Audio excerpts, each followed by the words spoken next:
안녕하세요. 오늘 저희가 파헤쳐 볼 이야기는요. 약 2000년 전 한 작은 공동체를 거의 무너뜨릴 뻔했던 어떤 사상적 바이러스에 대한 겁니다. 저희 손에 들린 유일한 단서는 바로 골로새서라는 한 통의 편지인데요. 이 편지를 통해서 당시 사람들을 현혹했던 그 가르침은 정확히 무엇이었고 또 저자는 어떤 백신으로 여기에 맞섰는지 한번 추적해 보겠습니다. 네, 아주 흥미로운 접근이네요.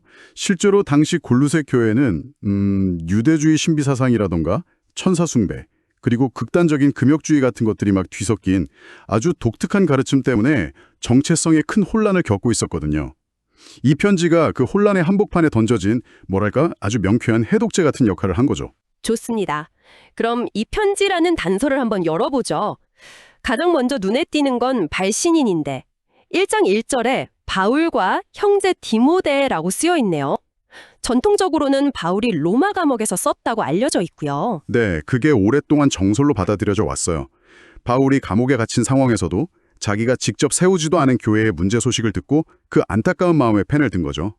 그런데 현대 신학계에서는 이 저자 문제에 대해 아주 치열한 논쟁이 벌어지고 있어요. 잠깐만요. 바울이 썼다고 편지에 떡하니 나오는데 저자가 논쟁거리라고요? 네, 그렇습니다. 솔직히 저자가 바울이 아니라 그의 제자일 수 있다는 건 좀 충격적인데요. 그럼 이 편지에 권위가 떨어지는 것 아닌가요? 왜 굳이 다른 사람 이름을 빌려서 글을 썼을까요? 아주 좋은 질문이에요. 현대적인 어떤 저작권 개념으로는 좀 이해하기 힘들 수 있죠. 하지만 고대에는 존경하는 스승의 사상을 계승하고 발전시킨 제자가 스승의 이름으로 글을 쓰는 그런 문화가 있었어요. 일종의 권위를 빌리는 거죠. 학자들이 의문을 제기하는 이유는 이 골로새서에 사용된 단어나 문체, 그리고 신학적인 표현들이 바울이 확실히 썼다고 알려진 다른 편지들하고는 약간 미묘하게 다르기 때문이에요. 특히 에베소서와는 거의 쌍둥이처럼 닮아 있고요. 아하, 그러니까 바울학파의 누군가가 스승의 가르침을 바탕으로 당대의 문제에 대한 어떤 답변을 내놓았을 가능성도 있다, 이런 말씀이시군요. 흥미롭네요.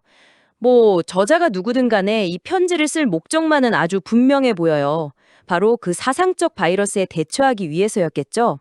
도대체 그 바이러스의 정체가 뭐였을까요? 자료들을 종합해보면 이건 하나의 통일된 교리가 아니라 당시 유행하던 여러 사상을 이것저것 끌어모은 일종의 혼합주의였어요. 몇 가지 특징적인 요소가 있는데요. 첫 번째는 천사 숭배예요. 천사 숭배요? 아니, 천사는 보통 좋은 존재로 생각하잖아요. 신의 메신저 같은? 선한 존재를 숭배하는 게 왜 문제가 되는 거죠? 신에게 더 가까이 가려는 좋은 시도라고 볼 수도 있지 않나요? 바로 그 지점의 함정인 거예요. 그리스도만으로는 부족하다는 생각이 그 밑바탕에 깔려있기 때문이죠. 당시 사람들은 이 우주가 눈에 보이지 않는 수많은 영적 존재들, 그러니까 천사나 권세들에 의해 지배된다고 믿었어요. 그리고 최고신에게 직접 나아가는 건 불가능하고 이 중간자적인 존재들을 잘 달래고 숭배해야만 신에게 이를 수 있다고 생각한 거죠. 들어보니까 이건 마치 요즘 사람들이 요가랑 명상에 기독교 신앙을 섞고 거기에 성공 철학까지 한 스푼 얻는 그런 느낌이랑 비슷한데요. 온갖 좋은 걸 다 섞어놓은 영성 뷔페 같은 거네요? 와, 영성 뷔페라는 표현이 정말 딱 들어맞네요. 맞아요. 거기에 또 다른 메뉴가 있었는데 바로 극단적인 금욕주의였어요. 편지에서 붙잡지도 말고 맛보지도 말고 만지지도 말라는 그들의 주장을 인용하면서 비판하는데요. 이런 엄격한 육체적 고행을 통해서 더 높은 영적 경지에 이를 수 있다고 가르친 거예요. 뭔가 육체는 악하고 영혼은 선하다는 그런 이원론적인 냄새가 나네요. 그럼 마지막 메뉴는 뭐였나요? 마지막은 비밀 지식입니다. 소수의 선택받은 사람들만 알 수 있는 철학이나 비밀스러운 지식, 즉 그노시스를 깨달아야만 진정한 구원을 얻을 수 있다고 주장했어요. 대중적인 신앙은 좀 낮은 수준이고 자기들만 아는 특별한 지식이 있어야 완성된다는 거죠. 정리해보죠. 그리스도를 믿는다고는 하는데 거기에 천사 숭배를 더해야 하고 몸을 괴롭히는 금욕도 해야 하고 심지어 자기들만 아는 비밀 지식까지 알아야 한다. 이건 신앙에 계속 뭔가를 더하기 해야 하는 구조네요. 이런 가르침이 왜 그렇게 위험했던 걸까요? 그냥 열심히 신앙생활 하려는 시도 아니었을까요? 바로 그 덧셈이 문제의 핵심이었어요. 이 모든 가르침들이 공통적으로 향하는 결론이 뭐냐면 결국 예수 그리스도, 그분 한 분만으로는 아, 충분하지 않다. 네, 바로 그거예요. 충분하지 않다는 거거든요. 이 지점에서 편지의 저자는 아주 강력한 백신을 제시해요.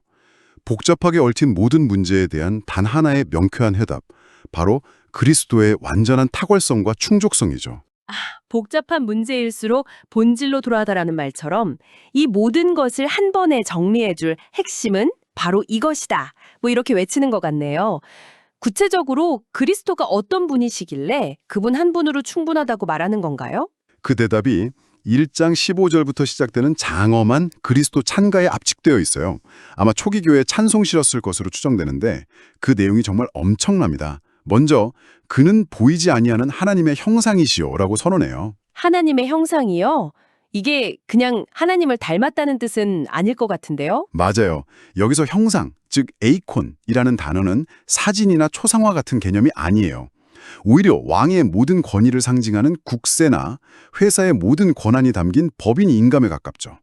국세를 보면 왕의 권위 전체를 보는 것과 같잖아요. 즉, 그리스도를 본다는 건 보이지 않는 하나님의 모든 본질과 권위를 남김없이 100% 보는 것과 같다는 엄청난 선언이에요. 다른 중간자가 전혀 필요 없다는 거죠. 와, 시작부터 강력하네요. 그리고 바로 다음 구절이 결정타예요. 만물이 그에게서 창조되되 만물이 다 그로 말미암고 그를 위하여 창조되었고라고 말해요. 이건 단순히 어떤 신학적 오류를 바로잡는 수준이 아닙니다. 당시 사람들의 그 불안감을 정면으로 돌파하는 선언이에요. 사람들은 눈에 보이지 않는 영적 세력들을 두려워했고 그 힘을 달래기 위해 천사 같은 중간자에게 의지하려고 했거든요. 그렇죠. 뭔가 알 수 없는 힘이 내 삶을 좌우할 수 있다는 건 굉장히 두려운 일이니까요. 그런데 저자는 이렇게 말하는 거예요. 여러분, 여러분이 두려워하는 그 모든 존재들, 그 천사들과 권세들은 사실 여러분이 따르는 그분의 피조물일 뿐입니다. 아니, 본사회장님과 직통하는 라인이 있는데 왜 굳이 지점장을 추적하십니까? 이건 영적인 위계 질서를 완전히 뒤집어 버리는 거죠. 와, 그 비유를 들으니까 확실히 와닿네요. 왜 회장님을 놔두고 중간 관리자에게 잘 보이려고 하느냐, 이 말이군요.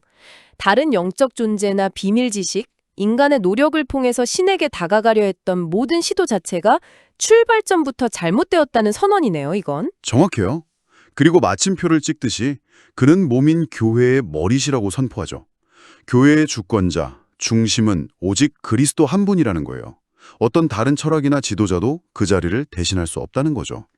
이 짧은 찬송시 안에 골로새의 모든 영성 뷰페 메뉴들을 하나하나 반박하는 논리가 다 담겨있는 셈이에요. 이건 정말 우주적인 스케일의 이야기네요. 그리스도가 온 우주의 창조주의자, 중심이라는 거잖아요.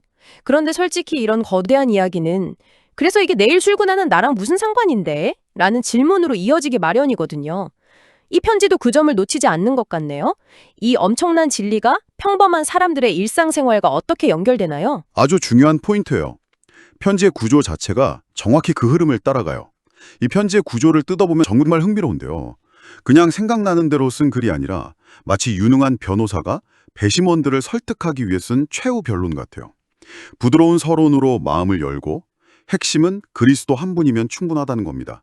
라고 명확히 자기 주장을 제시한 뒤에 여러 증거를 들이면서 논증하고 마지막으로 그러니 이렇게 사십시오. 라고 강력하게 행동을 촉구하며 마무리하는 완벽한 기승전결 구조죠. 아, 전반부에서 당신은 누구인가 라는 정체성을 확립해주고 후반부에서 그러니 이렇게 살아야 한다는 실천으로 넘어가는 거군요. 맞아요.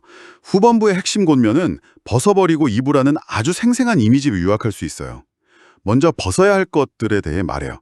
옛사람의 습관들, 예를 들어 부도덕한 성적 행실, 탐욕, 화냄, 악의 같은 것들을 언급하면서 땅의 지체를 죽이라는 아주 강한 표현을 써요. 죽이라니 정말 강한 표현이네요. 마치 더러워진 외투를 벗어 던지는 이미지 같아요. 사실 그게 말처럼 쉽지는 않죠. 특히 화냄 같은 건 벗어버리고 싶어도 잘 안 될 때가 많잖아요. 그렇죠. 그래서 저자는 단순히 하지 말라고만 하지 않고 그 빈자리에 새로운 옷을 입으라고 말해요. 부정적인 것을 없애는 가장 좋은 방법은 긍정적인 것으로 채우는 것이라는 걸 알고 있었던 거죠. 새 사람, 즉 그리스도 안에서 새로워진 정체성에 맞는 덕목들, 궁율, 자비, 겸손, 온유, 오래 참음, 같은 것들을 새로운 옷을 입듯이 우리의 삶 속에서 실천하라고 말해요. 아, 정말 명확한 구조네요. 단순히 착하게 살아라 같은 막연한 도덕적 가르침이 아니군요. 전반부에서 그리스도가 누구이며 우리는 그 안에서 어떤 존재가 되었는가라는 거대한 진리를 선포하고 그 정체성이 후반부에서 우리가 어떻게 살아야 하는지에 너무나도 당연한 근거가 되는 구조예요. 이론과 실천이 이렇게 긴밀하게 연결되어 있다는 점이 정말 인상적입니다. 네, 결국 이 편지가 말하는 윤리는 우리가 누구인지에 대한 이해에서 자연스럽게 흘러나오는 결과물인 셈이죠. 오늘 우리는 골로새서가 단순히 2000년 전의 낡은 편지가 아니라 특정 시대와 장소에서 벌어졌던 치열한 사상적 전쟁의 생생한 기록임을 확인했네요. 온갖 종류의 영적 가르침이 뒤섞여서 사람들을 혼란스럽게 만들었던 상황 속에서 그리스도 한 분이면 충분하다는 아주 명확하고 단호한 메시지를 던지고 있었어요. 맞아요. 이 편지는 기독교 신앙의 본질이 난해하고 비밀스러운 지식을 깨닫거나 어떤 신비로운 영적 체험을 추구하거나 혹은 엄격한 종교적 규율을 지키는 데 있지 않다고 분명히 말해요. 신앙의 본질은 그리스도와의 인격적인 관계에 있다는 거죠. 그리고 그분과의 관계가 어떻게 우리의 일상적인 삶과 구체적인 윤리적 실천으로 자연스럽게 이어져야 하는지를 명확하게 보여주는 아주 중요한 문서예요. 오늘 이 분석을 통해 청취자분께서도 이 오래된 텍스트가 어떤 역사적 배경 속에서 또 어떤 정교한 구조를 가지고 어떤 핵심 메시지를 전달하고자 했는지에 대한 입체적인 시각을 얻으셨기를 바랍니다. 마지막으로 청취자분께 생각해 볼 만한 질문 하나를 남기며 마무리하겠습니다. 골로새 교회는 당시 유행하던 여러 철학과 신비주의 사상을 기독교 신앙에 더하려는 유혹에 직면했습니다.